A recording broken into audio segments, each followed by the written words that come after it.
Assalamualaikum, this is anatomy and today we will study the shoulder joint and along with it हम rotator cuff भी देखेंगे और इसके अलावा हम मसल्स ऑफ एबडक्शन भी देखेंगे। तो ये दो शॉर्ट क्वेश्चंस हैं जो एज रिटन भी आ जाते हैं और वाइवा क्वेश्चंस में भी इम्पॉर्टेंट है। तो शोल्डर जॉइंट हर जब जॉइंट आप पढ़ते हैं तो फिर उसमें कुछ हेडिंग्स होती हैं, उन हेडिंग्स के अकॉर्डिंगली आप पढ़ते हैं। इस तरह लिखने के लिए नहीं था आता, लेकिन ये कि ये वो इम्पॉर्टेंट हेडिंग्स होती हैं जो किसी भी जॉइंट के बारे में आपको पता होनी चाहिए। So for as the shoulder joint हमें सबसे पहले जो बात पता होनी चाहिए that is the articulating surfaces. Obviously it is a joint, तो हमें पता होना चाहिए कि इसमें आर्टिकुलेटिंग सर्फेसेस क्या हैं, क्या दो सर्फेसेस हैं जो आर्टिकुलेट कर रही हैं और फिर शोल्डर जॉइंट बन रहा है। सो आर्टिकुलेटिंग सर्फेसेस हैं, इसमें we have the glenoid cavity of the scapula. तो glenoid cavity of scapula and it is articulating with what? It is articulating with the head of the humerus। ठीक है, तो ये दो चीज़ें बेसिकली आपके पास आर्टिकुलेट कर रही होती हैं। ये पियर शेप्ड होती है और ये somewhat oval and round shaped head होता है इसका। तो ये दोनों आर्टिकुलेट करती हैं to make the shoulder joint. That is why we call it as a glenohumeral joint, क्योंकि glenoid cavity and the head of the humerus is articulating with each other.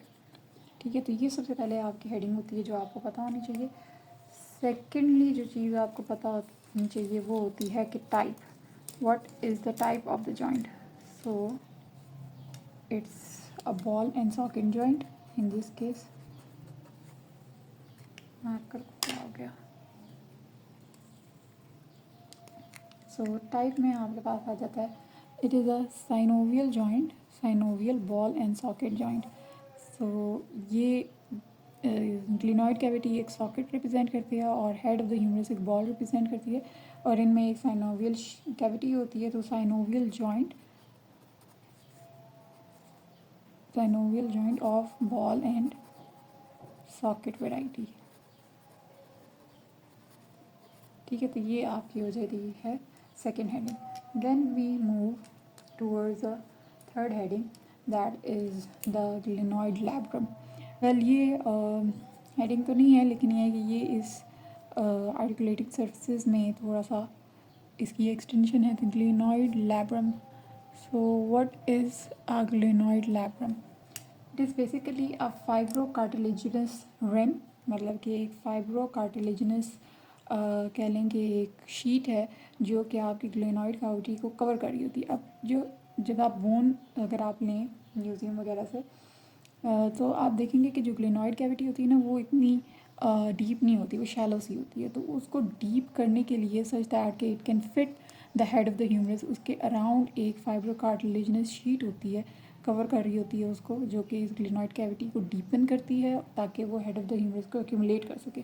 So what is the glenoid labrum? It is basically a fibro cartilaginous ring, fibro cartilaginous rim that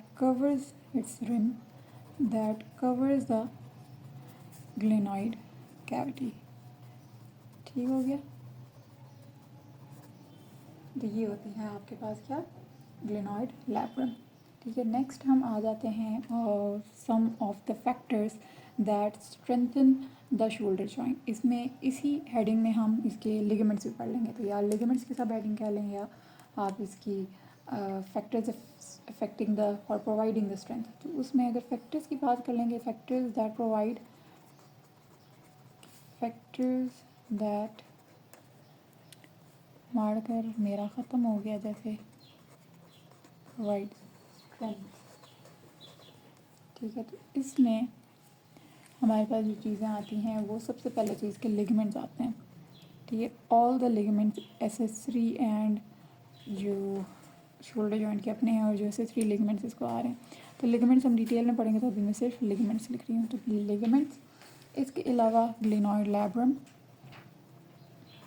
ठीक है, अगर ये सवाल आ जाए तो आप ligaments में proper ligaments के नेम लिखेंगे कि कौन कौन से लिगामेंट्स हैं। सिर्फ लिगामेंट्स लिखना is not enough. The ligaments are the main structure that's provide strength, तो उसमें आप प्रॉपर नेम ज़रूर लिखेंगे। तो लिगामेंट्स, ग्लेनॉइड लैब्रम, फिर इसके बाद अभी जिक्र किया था रोटेटर कफ का, ये हम डिटेल में आगे पढ़ते हैं, छोटा सा टॉपिक है ये। तो रोटेटर कफ, फिर इसके अलावा मसल्स, तो जो मसल्स आते हैं इन मसल्स में भी जो इम्पॉर्टेंट मसल्स हैं वो long head of the biceps है, लॉन्ग हेड ऑफ बाइसेप्स और लॉन्ग हेड ऑफ ट्राइसेप्स, तो ये इसमें मेजरली आपका रोल प्ले करते हैं। बाकी और भी मसल्स होते हैं जो कि इन्वॉल्व होते हैं। ठीक हो गया, तो ये आपकी आ जाती है नेक्स्ट हेडिंग। अब मैंने बताया कि लिगामेंट्स हमने डिस्कस करने हैं, तो लिगामेंट्स हमारे पास कौन कौन से हैं। ठीक है, लिगामेंट्स में जो चीज़ें आपके पास हैं, सबसे पहले तो आपके पास आता है कैप्सुलर लिगामेंट। ठीक है, तो ये कैप्सूल की अलग से हेडिंग भी आती है, कैप्सुलर लिगामेंट भी आ सकता है, तो कैप्सुलर लिगामेंट आता है। इसके अलावा 3 लिगामेंट्स होते हैं जो बेसिकली शोल्डर जॉइंट के अपने लिगामेंट्स होते हैं और वो इसको स्ट्रेंथ प्रोवाइड कर रहे होते हैं। उसमें आपके पास आते हैं कोरैको ह्यूमरल, ठीक है, इसमें ट्रांसवर्स ह्यूमरल,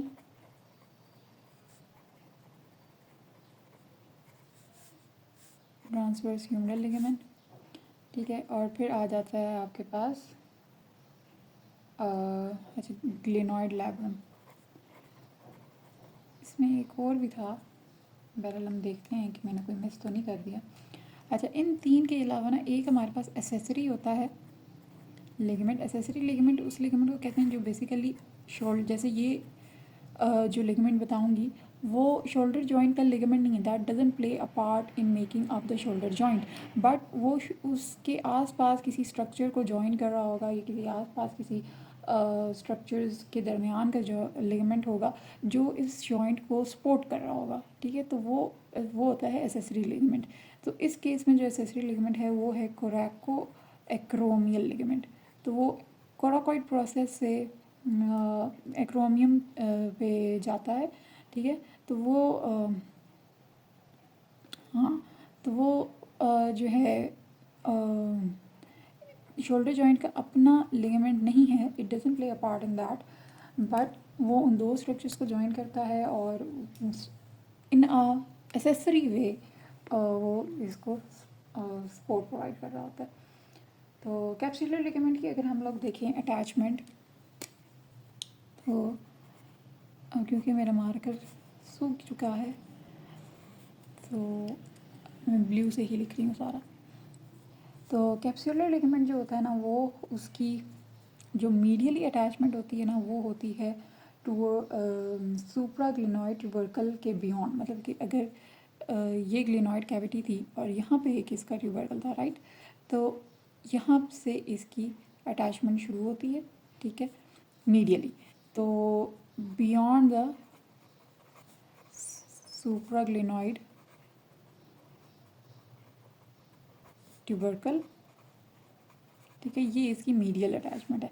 अब लैटरली अगर अटैचमेंट देखें तो ये होती है ह्यूमरस की सर्जिकल नेक, सॉरी, ये होती है ह्यूमरस की एनाटॉमिकल नेक, और ये कुछ इस तरह का उसका स्ट्रक्चर होता है। यहाँ पे उसके ट्रॉक्लियर्स होते हैं ऐसे करके, बीच में बाइसेपिटल ग्रूव होता है। ठीक है, और यहाँ पे इसकी क्या होती है सर्जिकल नेक। तो जो होती है ना इसकी लैटरली ह्यूमरस पे अटैचमेंट वो इस तरह होती है कि सुपीरियरली तो वो anatomical neck of the humerus के साथ होता है।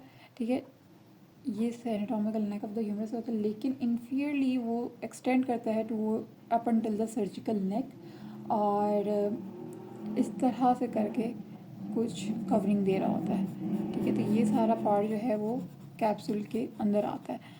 अच्छा, फिर इसमें ना 2 चीज़ें होती हैं कि ये डेफिशिएंट होता है। ये मतलब इसमें एक डेफिशिएंट पार्ट होता है इसका, ये सुपीरियरली ना मतलब अगर यहाँ से ऐसे कर आ रहा है तो इसमें सुपीरियरली एक वो भी होता है, यहाँ पे इसका एक डेफिसिट पार्ट होता है, मतलब यहाँ से इसका कुछ पार्ट रिमेनिंग होता है। वो क्यों रिमेनिंग होता है, क्योंकि यहाँ से वो long head of the biceps को पास करने की जगह देता है। तो मैं आगे आपको जब रिलेशंस कराऊंगी तो मैं उसमें आपको एक डायग्राम दिखाऊंगी। उस डायग्राम में क्लियरली है कि जो आपका कैप्सूल है, सॉरी, जो आपका long head of the biceps है वो शोल्डर जॉइंट के बीच में से पास करता है। इसी वजह से उसके अंदर फ्रिक्शन के चांसेस भी ज़्यादा होते हैं अगर उसकी साइनोवियल शीट जो है वो रप्चर हो जाए तो उसमें फ्रिक्शन, हाँ, उसको फ्रिक्शन ज़्यादा रिसीव हो सकती है। ठीक है, तो ये आपके इसके पार्ट में क्या मैंने बोला कि ये अटैच होता है to the anatomical neck of humerus, inferiorly extend करता है to the surgical neck and superiorly deficient है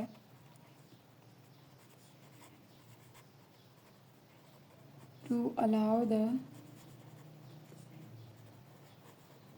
long head of biceps to pass through। ठीक है, तो ये होती हैं इसकी अटैचमेंट्स। और ऑब्वियसली ये जो लिगामेंट्स हैं उनसे ये स्ट्रेंथन होता है। फिर ये कैप्सुलर लिगामेंट था जिसकी अभी हमने बात की। इसके बाद हमारे पास जो चीज़ है वो है कोरैको ह्यूमरल लिगामेंट। तो coracohumeral ligament as a name suggest ये एक्सटेंड करता है from the root of coracoid process towards the greater tubercle.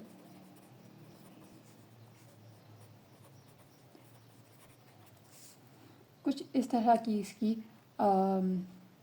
Attachment होती है root of the coracoid process से टू द ग्रेटर ट्यूबरकल। ठीक हो गया। Then we have the transverse humeral ligament.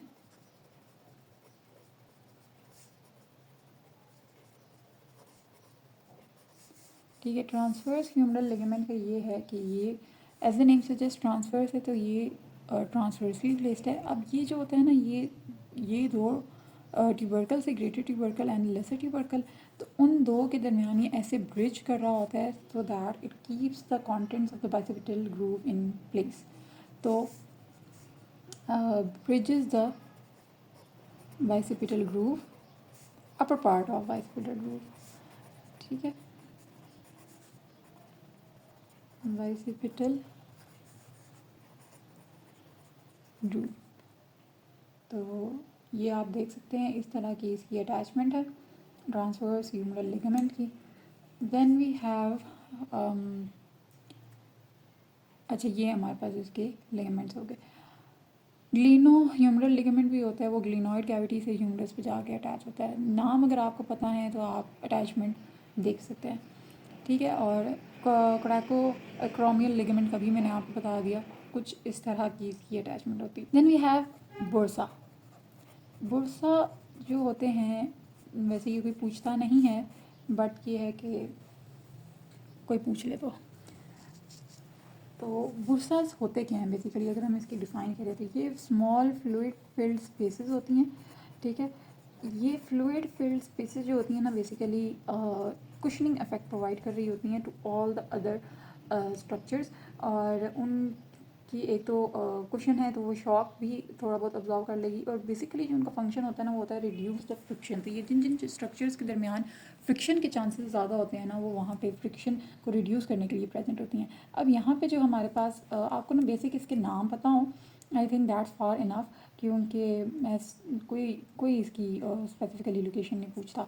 तो वेल नाम पता हो तो लोकेशन भी आपको समझ लगी जाती है। तो आपके पास जो बुरसाज हैं वो कौन से हैं? सब एक्रोमियल।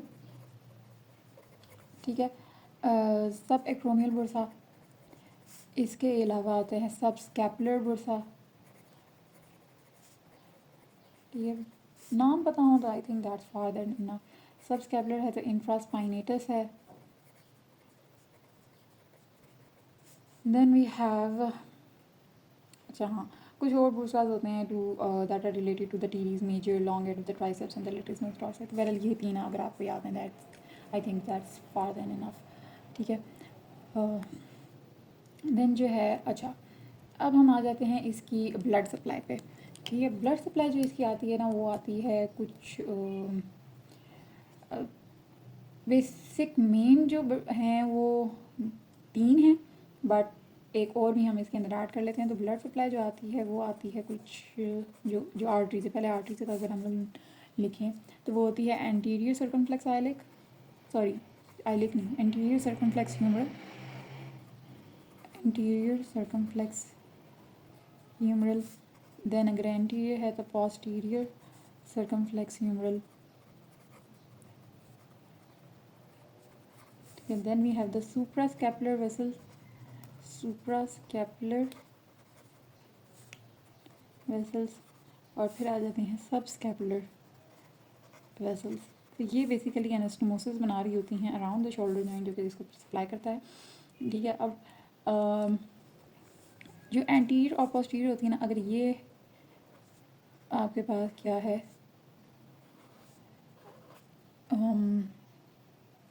ह्यूमरस है, ये उसका ग्रेटर और ये लोअर, तो जो एंटीरियर और पोस्टीरियर होती है ना वो बेसिकली इसकी सर्जिकल नेक के अराउंड ऐसे करके एनास्टोमोसिस बना रही होती हैं।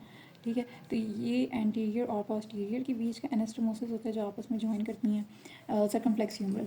और फिर सुप्रास्कैपुलर की जो ब्रांचेस होती हैं ना वो यहाँ से आके इसके अंदर एनास्टोमोस करती हैं, और सबस्कैपुलर की, अगर this is the posterior side, तो सबस्कैपुलर की यहाँ से आके इसके अंदर एनास्टोमोसिस बनाती हैं। ठीक है, तो ये सुप्रास्कैपुलर की ब्रांचेस हैं, सुप्रा स्कैपुलर की, ये सब स्कैपुलर की, और ये सर्कमफ्लेक्स हैं। तो ये कुछ इस तरह करके सारा इसके अंदर एनास्टोमोसिस बनाती हैं और ये फिर शोल्डर जॉइंट को सप्लाई करता है।